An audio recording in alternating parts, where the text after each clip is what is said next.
Kayo po na nakaupo,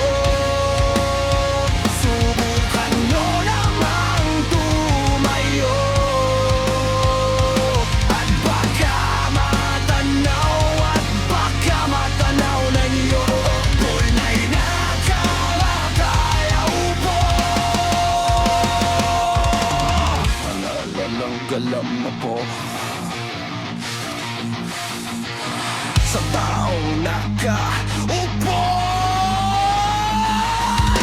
Alam nyo bang pantakal ang bigas namin ay di puno? Ang dingding ng bahay namin ay pinagtagpi-tagping yero. Sa gabi ay sobrang init na tumutunaw ng yelo na di kayang bilhin upang ilagay sa ilong. May makulong tubig sa lumang takuring uling-uling, gamit ang pagkatong na inanod lamang sa estero na nagsisilbing kusina sa umagang yaming banyo. Ang aking inay na may kayamanan, isang kaldero na nagagamit lang pag ang aking ama ay sumweldo. Pero kulang na kulang pa rin ulam na tuyot na senang 50 pesos sa magaboy pagkakasya. Hindi ko alam kung talagang maraming harang o mataas lang ang paa ko doon at bumulag-bulagan lamang po kayo. Kahit sa dami ng pera nyo, walang doktor na baka pagpapalinaw ng at manang yung may alagam may salong halata.